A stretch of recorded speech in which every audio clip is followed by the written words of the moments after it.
Well, it's great to speak with you again, Ashok. This is the second interview we're doing today. Today, the second topic is how the healthcare supply chain lags other industries and how can it be improved. So my first question is, how does the healthcare supply chain differ from other supply chains, from other industries? Dustin, it's good to speak to you again, and thanks for the opportunity. If you really look at supply chain in the healthcare area, and if you look at supply chain in the other areas, let's just take Apple as an example. Everybody agrees that Steve Jobs was a visionary, and he brought us all those products that revolutionized the way we listen to music, communicate, so on and so forth. Obviously, Jony Ive's design capabilities contributed a lot to the Apple products. But if you really look at it, it's Tim Cook who was the COO and the head of supply chain at that point of time, who really made sure that the products that were designed by Jony Ive got manufactured to the highest standards that Apple was expecting. They reached the shelves in time, and they reached the hands of the consumers at a price point that they could afford or they aspire to buy. So if you really look at the amount of importance that's given to the supply chain in other industries, healthcare has lagged tremendously behind in terms of the people, the process, or the technology. Obviously there is a difference between a supply chain in a manufacturing organization and a supply chain in the healthcare, in the sense that in the healthcare there is a human element involved, so one has to be very careful about the decisions that one makes. It's not just replacing one nuts and bolts with the other nuts and bolts. Having said that, healthcare has continuously underinvested in all of the three departments: the people, the process, and the technology. And as a result of which, they have left a tremendous opportunity on the table, considering that 30% or 40% of the hospital spend is in the materials.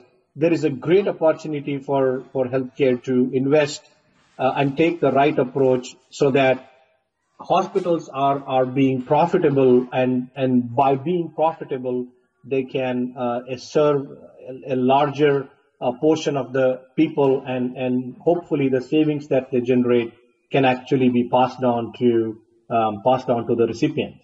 So it can become a win-win situation. What are the challenges and what can they do better? The healthcare industry is facing tremendous amount of challenges as you can see. There is a lot of structural changes that are happening, that are new rules and regulations that are coming in. Obama Healthcare Act, pay for performance, and all of these kind of things have created a huge challenge, for the healthcare. And my personal opinion is that we are going to see more changes happening in the healthcare area in the next 5 years compared to the last 20 years. What they could do is look at it as not as a challenge or as a stumbling block, but look at it as an opportunity to re-engineer their processes, look at how the supply chain is being managed, use some of the best practices from other industries, and be able to deliver the required cost savings as well as enhance the patient experience. And why do you think that they're in the mess that they're in now?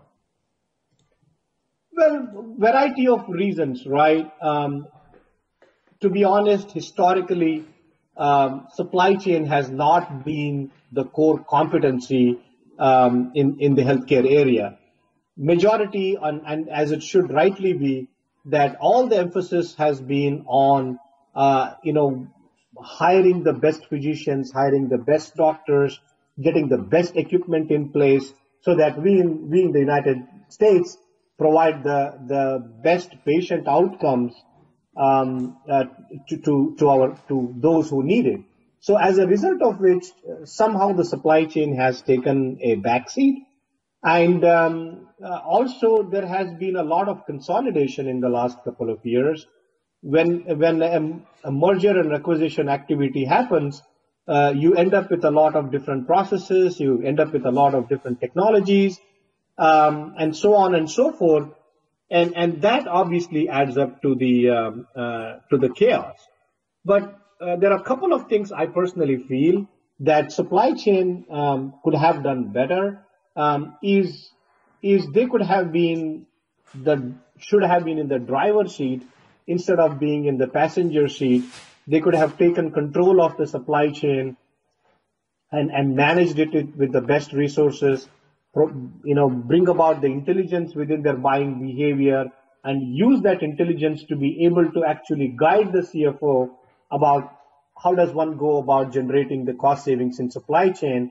And that's an area that I personally feel could have been done better. The last one is somehow the closed-mindedness of the supply chain community themselves to a lot of newer technologies that are there, be that SaaS, be that cloud, or big data analytics and predictive intelligence. And if they were to invest in some of these things, I feel the returns could be phenomenal. And then can you talk about the future? What is the way forward for the healthcare supply chain? Well, I think the future for healthcare is bright. Unlike a lot of people that think only that the gloomy days are ahead of us, there are obviously certain challenges that we need to keep in mind. Here in the United States, there are more and more baby boomers that are being added to the system. And as a result of which, we will see that our costs are going to continue to rise. And what do you do to overcome some of this and be the supply chain of the future? One is that they should be able to embrace newer technologies, newer ways of thinking, even though some of the things might sound orthodox, right? The second thing I think is the GPO model has lived its course. They have to look beyond that. They have to look beyond the GPOs and becoming self-sustaining and be able to run their own destiny. And definitely, I think some strategic investments in technologies, be that big data analysis or cloud technologies that are way beyond what they have today. If they were to invest in some of these things, then they are basically creating an ecosystem of supply chain, which, mirrors more of some of the leading examples that you have. You have a Walmart, you have an Apple, you have a General Electric, you have Procter and Gamble. These are all the companies that have created that vision. And I think by supply chain, by investing and taking a very concrete course, can become as cutting edge or as forward leading as some of those companies that I mentioned to you. Well, thanks, Ashok, for sharing again this great topic. Thanks a lot, Dustin. Thanks for having me, and it's a pleasure. And good luck to you with bringing some new thoughts and ideas to the viewers. Thank you. Thank you.